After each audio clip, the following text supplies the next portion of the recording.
नमस्कार साथियों, Kanishka officers academy के स्टैटिक जीके के क्रैश कोर्स में आपका स्वागत है। और आज से पूरे स्टैटिक जीके का हम लोग वन लाइनर रिवीजन करने वाले हैं, जो महत्वपूर्ण तथ्य हैं। तो ये 21 दिन बिल्कुल आप हमारे साथ बने रहिए। और जो बीपीएससी टीआरई, 72वीं बीपीएससी, बिहार एसएससी, रेलवे और बिहार पुलिस और दरोगा की तैयारी कर रहे हैं, उनके लिए ये बेहद खास क्लास है और बेहद महत्वपूर्ण है। तो चलिए बिना देर किए हुए हम लोग देखते हैं। आज हम लोग हिस्ट्री का रिवीजन करने वाले हैं और हिस्ट्री में हम लोग देखने वाले हैं stone age, Indus valley civilisation और वैदिक सभ्यता के महत्वपूर्ण प्रश्नों का विश्लेषण करने वाले हैं, सॉरी महत्वपूर्ण तथ्यों का रिवीजन करने वाले हैं।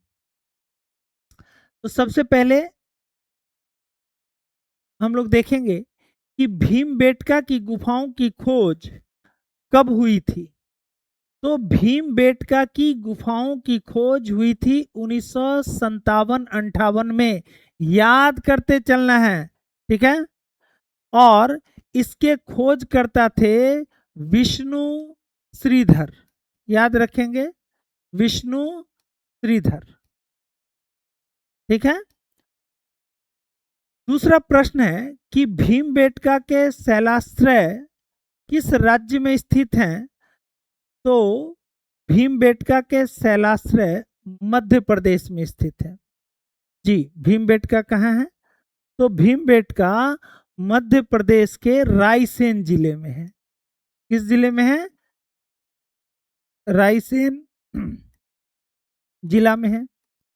और ये चारों ओर ये जो गुफा है विंध्य पर्वत से घिरा हुआ है। तो पहला कैंसर हो गया, भीमबेटका की गुफाओं की खोज कब हुई थी?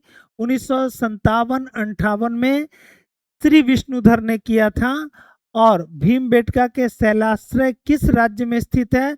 तो मध्य प्रदेश में, और मध्य प्रदेश के रायसेन जिले में है, ठीक है।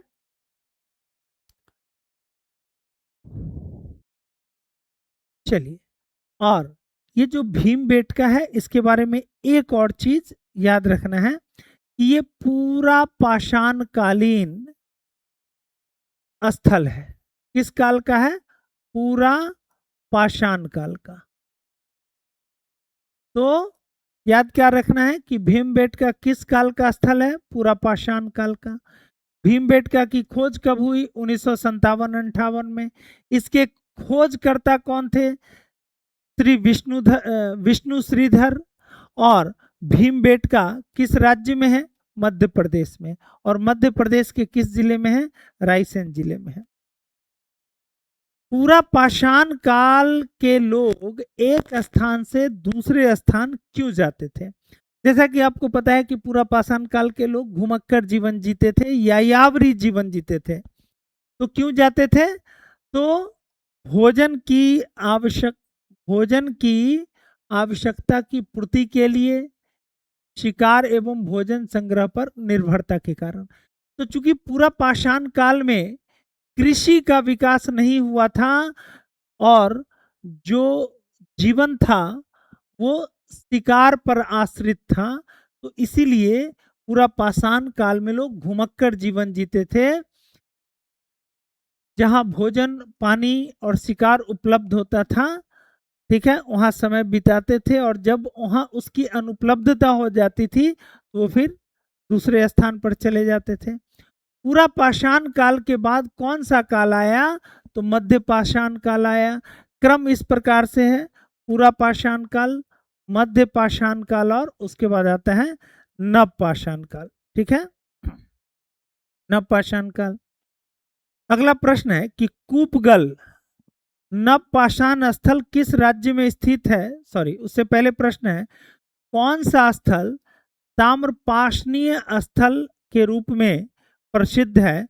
वो स्थल है काइथा, याद रखेंगे। काइथा ताम्रपाषणिक स्थल है।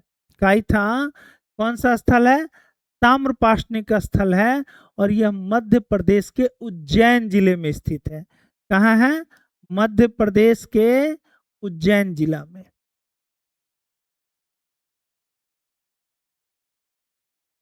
उज्जैन जिला में। और ये ऐसे ही सवाल आएगा, क्योंकि स्टोन एज से अधिकांश सवाल स्थल और किस काल के हैं ये पूछे जाते हैं। कुपगल जो कि नवपाषाण काल का एक स्थल है, वो कुपगल किस राज्य में है? तो कुपगल है कर्नाटक में। पहला ही प्रश्न ये बनेगा कि कुपगल किस काल का स्थल है? नवपाषाण काल का। और ये कुपगल स्थल किस राज्य में स्थित है? तो यह है कर्नाटक राज्य में स्थित है। ठीक है, कर्नाटक राज्य में स्थित है। भिर्राना नवपाषाण स्थल है और ये किस राज्य में स्थित है? तो भिर्राना है हरियाणा में। जी हाँ, कुपगल, भिर्राना ये दोनों नवपाषाण कालीन स्थल हैं, जबकि काइथा ताम्रपाषणीय स्थल है और भीमबेटका पूरा पाषाण कालीन स्थल है, पूरा पाषाण कालीन स्थल है।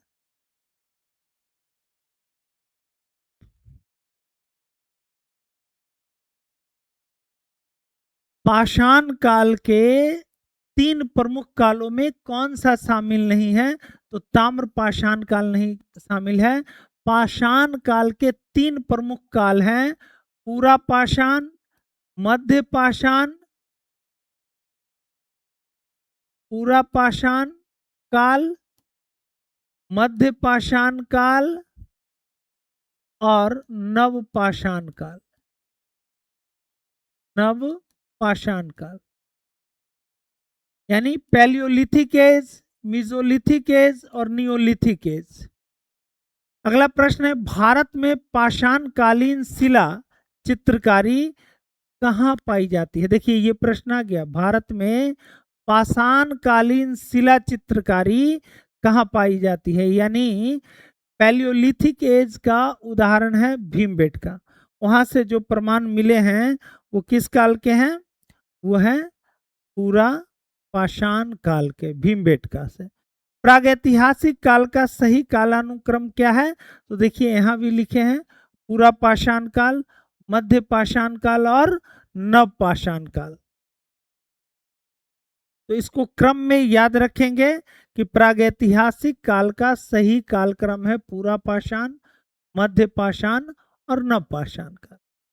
थोड़ा सा देख लीजिए भीमबेटका, जहां से इस तरह के शैल चित्र मिले हैं, ये मध्य प्रदेश में स्थित है, रायसेन जिला, और यहाँ से शैल चित्रकारी मिलती है। इस तरह से शैल चित्रकारी आपको देखने को मिलता है भीमबेटका से। काइथा जो कि मध्य प्रदेश में है और वहां से ताम्रपाषाण कालीन यानी तांबा का जिस काल में उपयोग होता हो उसको ताम्रपाषाण काल, ये समझिए। पूरा पाषाण काल यानी प्रागैतिहासिक काल का सबसे प्राचीनतम काल है पूरा पाषाण काल, जब मानव, पाषाण का मतलब होता है पत्थर, पूरा पाषाण काल का मतलब हुआ जब मानव बड़े बड़े पत्थर से बने औजार का प्रयोग करता था। इसके बाद आया मध्य पाषाण काल। मध्य पाषाण काल में मानव पत्थर के छोटे छोटे माइक्रोलिथ औजार, छोटे छोटे औजार का प्रयोग करना सीख गया। उसके बाद आया नवपाषाण काल और नवपाषाण काल में अधिक धारदार पत्थर के औजार बनने लगे, साथ ही साथ धातु के भी औजार अस्तित्व में आए और इसके साथ नवपाषाण काल में कृषि का भी विकास हुआ।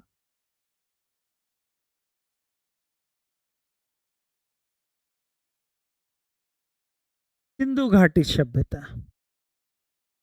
अब पूछ रहा है कि सिंधु घाटी सभ्यता का पंजाब में स्थित स्थल कौन सा है? तो देखिए रोपड़ कहाँ है? पंजाब में है। ठीक है, रोपड़ कहाँ है? पंजाब में। और रोपड़ क्या है? सिंधु घाटी सभ्यता का एक महत्वपूर्ण स्थल है। हड़प्पा की अधिकांश मानव मूर्तियां किस पत्थर से बनी हुई थी? तो ये एस्टिएटाइट से बनी हुई थी। एस्टेटाइट बोलिए, एस्टेटाइट की बनी हुई थी।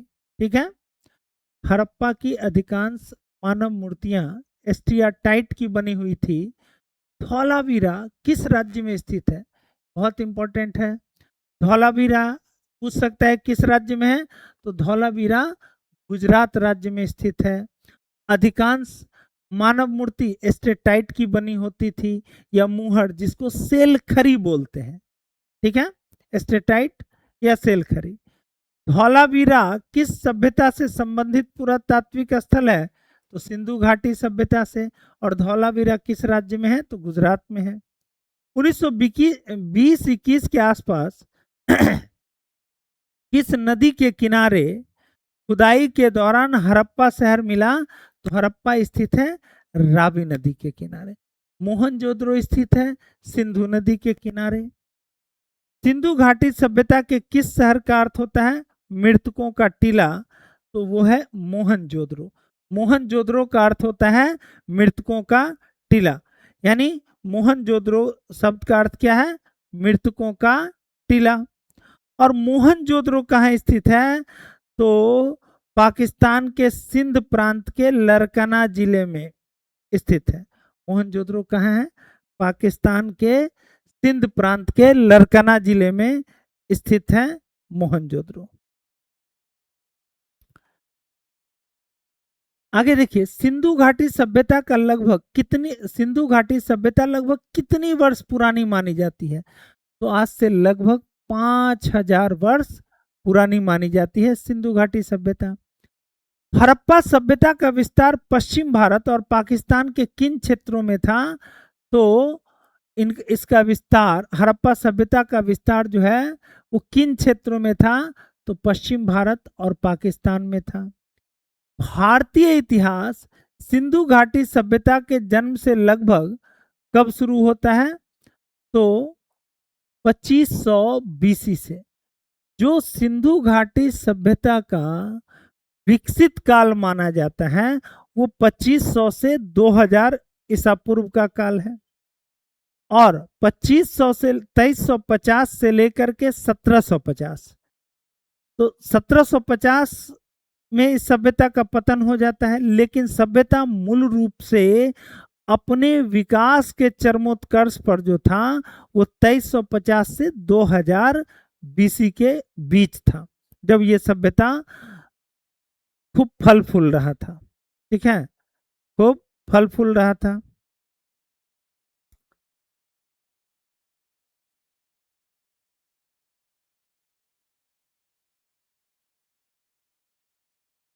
इसके अलावा देखिए, सिंधु घाटी सभ्यता की सबसे महत्वपूर्ण क्या थी, विशेषता क्या थी? ईंटों से बने भवन। ये इस सभ्यता की सबसे महत्वपूर्ण विशेषता थी सिंधु घाटी सभ्यता की। यहाँ भवन ईंटों से बने होते थे। सिंधु घाटी सभ्यता किस युग की सभ्यता थी? ये भी पूछता है कि सिंधु घाटी सभ्यता किस युग की सभ्यता थी? कांस्ययुगीन सभ्यता थी। सिंधु घाटी सभ्यता के लोगों ने कांसे को बनाने की कला सीख ली थी। उस समय कांसा, यानी कांसा का मतलब होता है ब्रोंज। क्या होता है? ब्रोंज। और कांसा उस समय टीन प्लस तांबा से मिलकर बनाया जाता था। टीन और तांबा का टीन और तांबा को गला करके कांसे का निर्माण किया जाता था, ब्रोंज का निर्माण किया जाता था। इसलिए सिंधु घाटी सभ्यता को कांस्ययुगीन सभ्यता भी कहा जाता है। सिंधु सभ्यता में कांसा बनाने के लिए किन धातुओं को मिलाया जाता था? तो देख लीजिए, यही प्रश्न है, तांबा और टीन। सिंधु घाटी सभ्यता का महत्वपूर्ण स्थल नहीं है तो आजमगढ़ नहीं है। सिंधु सभ्यता का प्रमुख स्वरूप कैसा था? तो सिंधु घाटी सभ्यता नगरीय सभ्यता थी। ये इस सभ्यता की सबसे बड़ी विशेषता थी। सिंधु घाटी सभ्यता की सबसे बड़ी विशेषता क्या थी? यह एक नगरीय सभ्यता थी। ठीक है।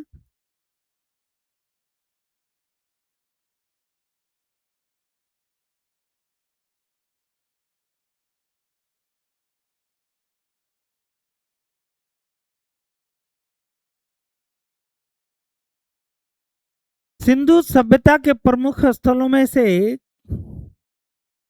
कौन से शामिल है? तो देखिए, मोहनजोदड़ो, हड़प्पा, चान्हुद्रो, लोथल, बनावली, धौलावीरा, राखी गड्डी और कालीबंगा, ये सब हड़प्पन साइट्स थे, यानी हड़प्पा सभ्यता के स्थल थे। हड़प्पा के लोग निम्नलिखित में से किस भगवान की पूजा नहीं करते थे? तो हड़प्पा के लोग भगवान विष्णु की पूजा नहीं करते थे, भगवान विष्णु की पूजा नहीं करते थे।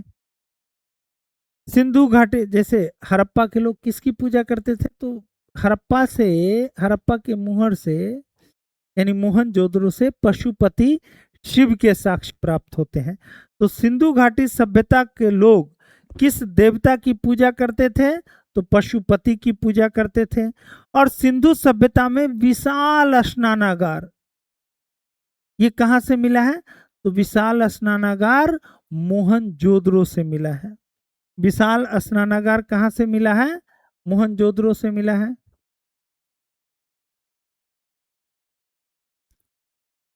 अब देखिए, विशाल स्नानागार याद रखेंगे, मोहनजोदड़ो से मिला है। सिंधु घाटी सभ्यता की लिपि भाव चित्रात्मक थी। तो भाव चित्रात्मक लिपि किस दिशा में लिखी जाती थी? तो दाईं से बाईं ओर, यानी इस तरह से लिखते हुए चले और फिर बाईं से दाईं ओर, इस तरह से लिखी जाती थी। जर्मनी और इटली के पुरातत्वविदों ने मोहनजोदड़ो में सतह अन्वेषण कब शुरू किया? तो 1980 में। अब आपको पता होगा कि मोहनजोदड़ो की खुदाई कब हुई? तो मोहनजोदड़ो की खुदाई 1922 में राखालदास बनर्जी ने किया, जबकि जर्मनी और इटली के पुरातत्वविद ने मोहनजोदड़ो के सतह का अन्वेषण यानी खोज प्रारंभ किया 1980 में। हड़प्पा सभ्यता की मुहरों पर सबसे अधिक कौन सा पशु दिखाई देता है? तो वो है बैल, जिसको कि हम लोग उस समय कुबर वाले सांड के रूप में भी जानते हैं, कुंवर वाले सांड।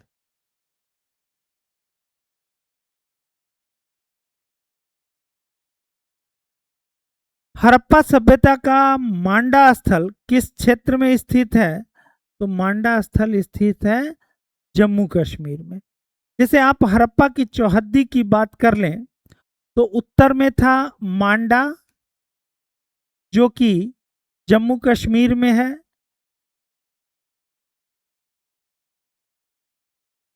दक्षिणी सीमा था दाइमाबाद, जो कि महाराष्ट्र में है। पूर्वी सीमा था आलमगीरपुर, जो कि उत्तर प्रदेश में है।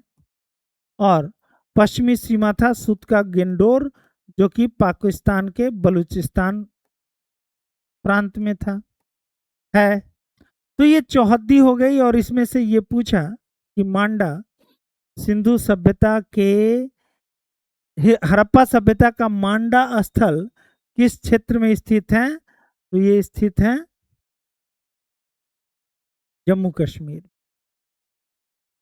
जम्मू कश्मीर में स्थित है।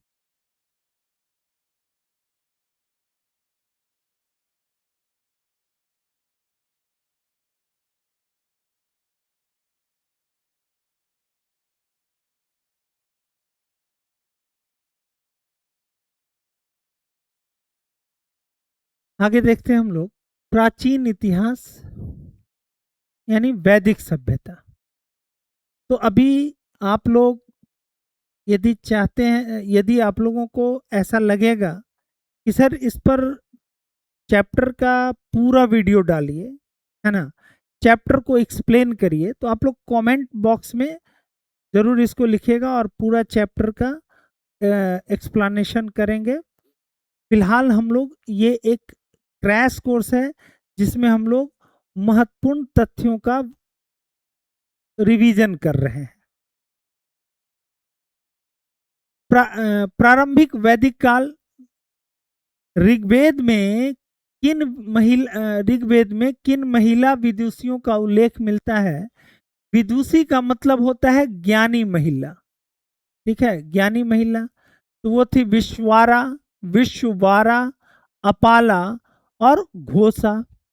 याद रखेंगे, ये ऋग्वैदिक काल की विदुषी महिलाएं थी, यानी कि ऋग्वैदिक काल की ज्ञानी महिलाएं थी। उत्तर वैदिक काल में दलदली भूमि की जुताई के लिए किस पशु का उपयोग किया जाता था? तो भैंस का। भैंस का उपयोग उत्तर वैदिक काल में दलदली भूमि की जुताई के लिए किया जाता था। वैदिक काल में सामाजिक जीवन कितने आश्रमों में बटा हुआ था?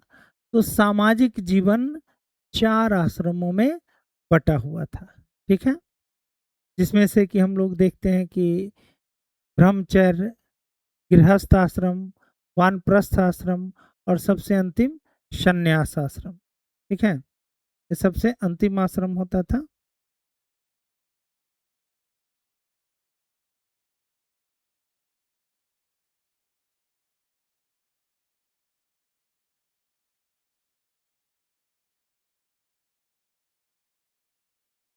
ठीक है, तो ये 4 आश्रम थे। जो ब्रह्मचर्य आश्रम था उसमें व्यक्ति संयम और शिक्षा ग्रहण करता था। जो गृहस्थ आश्रम था उसमें व्यक्ति ब्रह्मचर्य के बाद गृहस्थ आश्रम में प्रवेश करता था और पारिवारिक जीवन जीता था, यानी विवाह संस्कार को संपन्न करना और पारिवारिक जीवन जीता था। उसके बाद आता था वानप्रस्थ आश्रम, जब व्यक्ति अपने गृह का परित्याग करके घर से दूर रहना शुरू कर देता था। ठीक है, कि जिससे कि धीरे धीरे करके उसका सांसारिक मोह माया भंग हो। और सबसे अंत में आता था संन्यास आश्रम। संन्यास आश्रम यानी व्यक्ति मोक्ष की प्राप्ति के लिए खुद को तैयार करता था। वैदिक मंत्रोच्चार की सबसे जटिल एवं व्यापक पाठ शैली थी, वो था घन पाठ। क्या था? घन पाठ। अब ये घन पाठ क्या होता है? वैदिक मंत्रोच्चारण यानी मंत्र उच्चारण की यह एक जटिल शैली थी। जैसे आप समझिए कि ए बी सी 3 शब्द है, घन पाठ ये सबसे कठिन उच्चारण की शैली थी। तो घन पाठ में क्या होता था? शब्दों का उच्चारण आगे पीछे करके किया जाता था। जैसे बोले A B, B A B C B A, तो उसमें मंत्र को बार बार मंत्र का इस प्रकार से उच्चारण किया जाता था घन पाठ के अंतर्गत। ठीक है, घन पाठ के अंतर्गत बार बार मंत्रों का उच्चारण किया जाता था। ऐसा इसलिए किया जाता था कि मंत्रों का शुद्ध उच्चारण किया जा सके और लंबे समय तक इन मंत्रों को एक तो इसका इन मंत्रों का क्रम गलत ना हो और लंबे समय तक इन मंत्रों को याद रखा जाए। घन पाठ में क्या होता था कि जैसे आप पढ़ रहे हैं कि ए बी सी आप पढ़ रहे हैं, तो मंत्र ऐसे बोले ए बी, फिर बोले B A C C B, A B C B A. तो इस तरह के उच्चारण शैली को घन पाठ कहा गया है और ये सबसे कठिन शैली था। वैदिक पाठ की कितनी मान्यता प्राप्त अवस्थाएं या विधियां हैं? तो वैदिक पाठ की 11 मान्यता प्राप्त विधियां हैं। कितनी विधियां हैं? 11। वैदिक पाठ की 11 मान्यता प्राप्त विधियां हैं।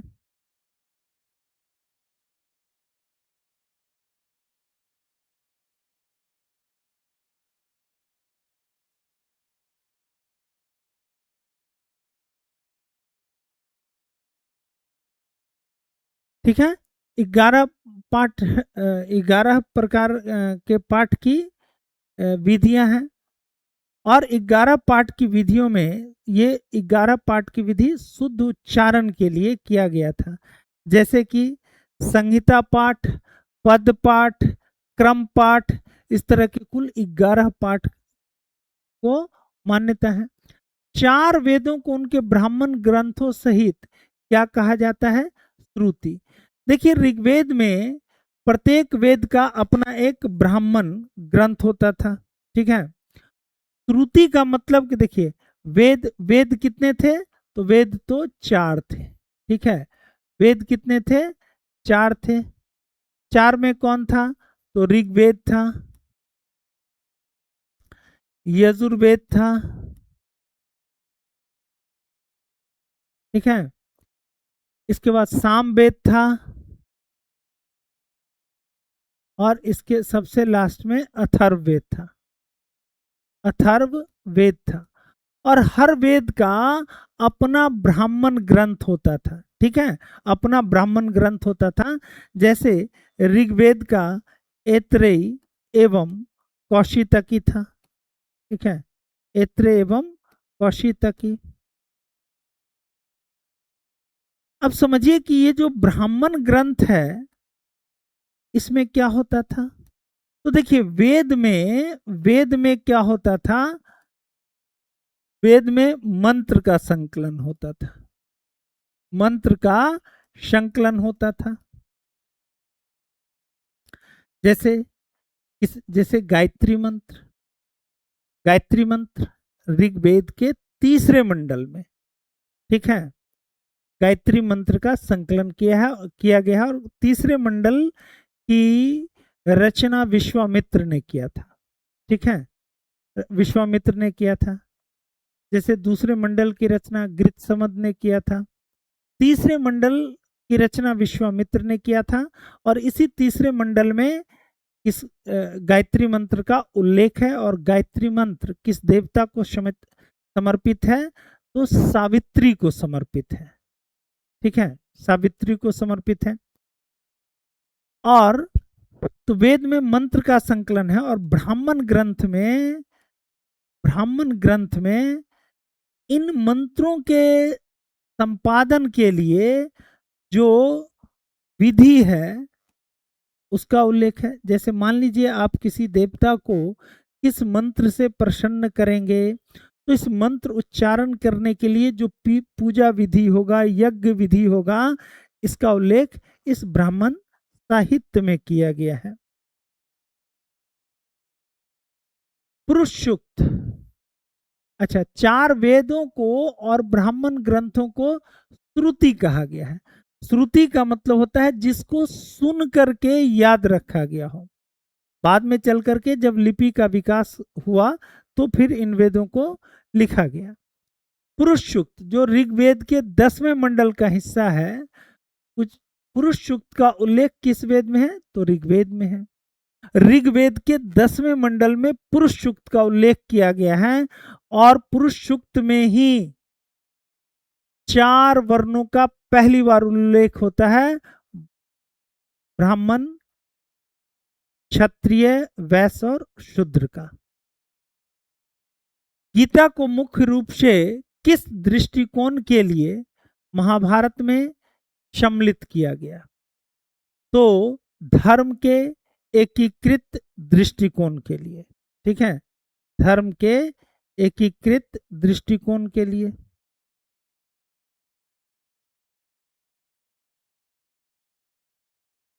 ठीक है।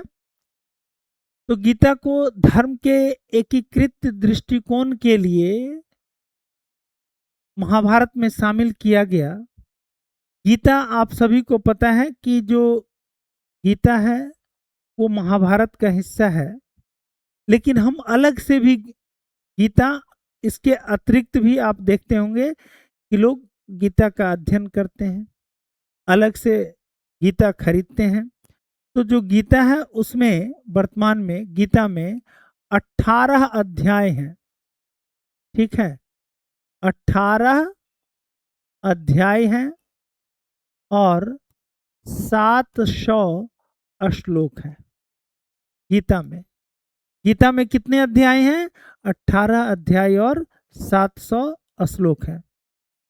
गीता किसको कहते हैं, तो भगवान कृष्ण के द्वारा कुरुक्षेत्र में जो अर्जुन को दिया गया उपदेश है, उन्हीं उपदेशों का संकलन किया गया है गीता में। और गीता में 18 अध्याय और 700 श्लोक हैं। और ये धर्म के एकीकृत दृष्टिकोण के लिए महाभारत में इसको शामिल किया गया है। ऋग्वेद में कुल कितने सूक्त हैं? तो 1028 सूक्त हैं। ऋग्वेद में कितने सूक्त हैं? 1028 सूक्त। ऋग्वेद में कुल 10 मंडल, 1028 सूक्त और 10,600 के आसपास ऋचाएं हैं। ठीक है। बृहदारण्यक, मुंडक और तैत्तिरीय किस श्रेणी के धार्मिक ग्रंथ हैं? तो ये सभी उपनिषद हैं। उपनिषद वैदिक साहित्य में जो दार्शनिक साहित्य है ना, दार्शनिक विचारधारा की उत्पत्ति उपनिषदों से होती है। ठीक है। दार्शनिक विचारधारा की उत्पत्ति किससे होती है? उपनिषद से होती है।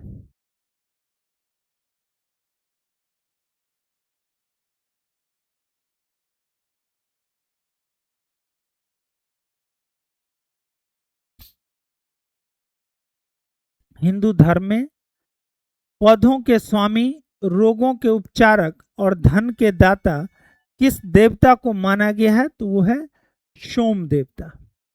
सोम पौधों के स्वामी, रोगों के उपचारक और धन के दाता।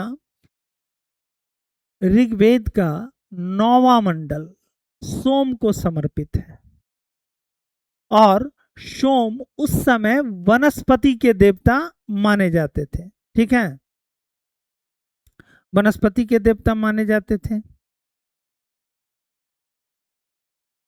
हिंदू धर्म का प्रमुख दार्शनिक विचारधारा कौन सा दर्शन है? वैशेषिक दर्शन। याद रखिएगा, हिंदू धर्म षड दर्शन है, जिसमें 6 प्रकार के दर्शन हैं। और हिंदू धर्म में जो हमारा हिंदू धर्म है वो किस प्रकार के दर्शन से प्रभावित है? तो वो है वैशेषिक दर्शन। ये आपको जैसे षड दर्शन दे दिया और पूछ दिया कि सांख्य दर्शन है, न्याय दर्शन है, वैशेषिक दर्शन है, तो आप कंफ्यूज मत होइए। हिंदू धर्म वैशेषिक दर्शन से प्रभावित है। किस वेद को कर्मकांड ग्रंथ कहा जाता है? तो वो कहा गया है यजुर्वेद को। कर्मकांड ग्रंथ कहा गया है यजुर्वेद को। यजुर्वेद की कितनी प्रमुख शाखाएं हैं? 2 हैं। यजुर्वेद 2 भाग में बटा हुआ है, शुक्ल यजुर्वेद और कृष्ण यजुर्वेद। वैदिक ग्रंथों के अनुसार संग्रहिता का कार्य क्या था? संग्रहिता का कार्य कोषाध्यक्ष का होता था, यानी कि कर की वसूली करना। ठीक है। उत्तर वैदिक काल में जब प्रशासनिक व्यवस्था की नींव पड़ी, तो उस समय एक अधिकारी होता था संग्रहिता, जिसको आज आप कलेक्टर कहते हैं, जो भूराजस्व की वसूली करता था, संग्रह करता था। ठीक है। कोषाध्यक्ष होता था। ठीक है। कोषाध्यक्ष होता था। पुरुषार्थों में कौन सा पुरुषार्थ नहीं है? तो ये सत्य नहीं है। पुरुषार्थ 4 हैं: अर्थ, काम, धर्म, मोक्ष। अर्थ, काम, धर्म और मोक्ष। ये पुरुषार्थ जो है ना, ये जीवन के उद्देश्य हैं, लक्ष्य होते हैं। निम्न में से कौन सा ग्रंथ वैदिक साहित्य का हिस्सा नहीं है? तो पीटक। पीटक जो है, सूत पिटक, विनय पिटक, अभिधम पिटक, ये बौद्ध ग्रंथ का हिस्सा है। वैदिक साहित्य का हिस्सा है वेद, ब्राह्मण ग्रंथ, आरण्यक, उपनिषद, वेदांग। ये जो है वैदिक साहित्य के अंतर्गत आते हैं। वैदिक साहित्य के अंतर्गत आते हैं।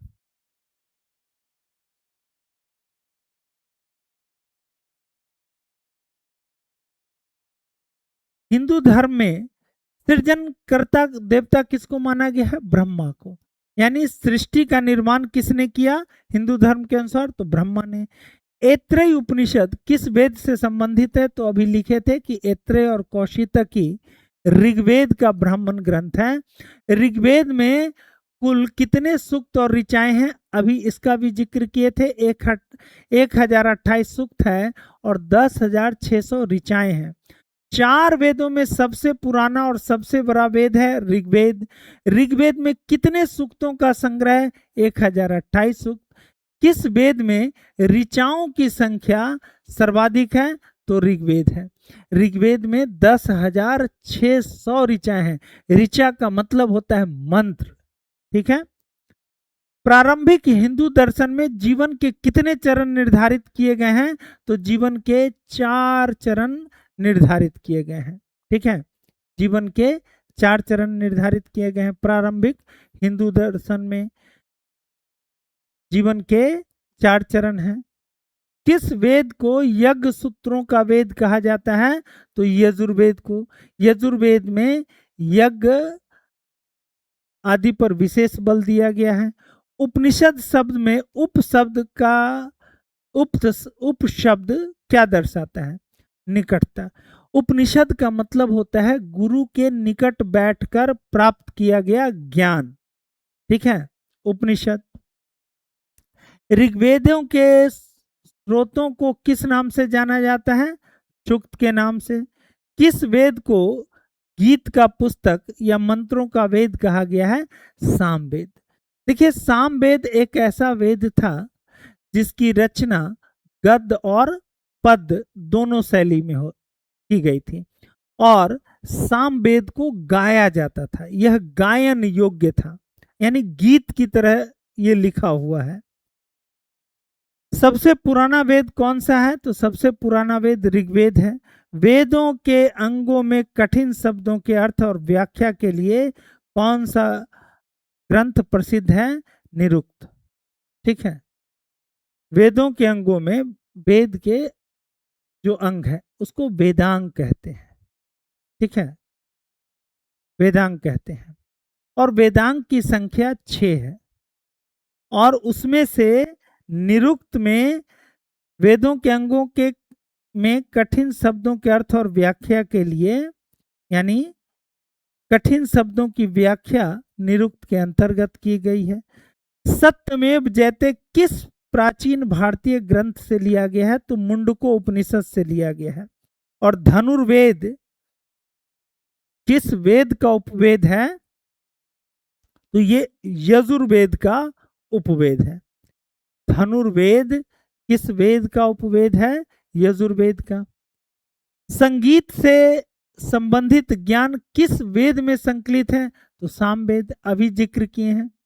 इंडो आर्यन सभ्यता का प्रथम साहित्यिक अभिलेख माने जाने वाले 4 वेद कौन कौन से हैं? तो 4 वेद हैं ऋग्वेद, सामवेद, यजुर्वेद और अथर्ववेद। मुंडक उपनिषद जिसमें सत्यमेव जयते उल्लेखित है, ये किस वेद से संबंधित है?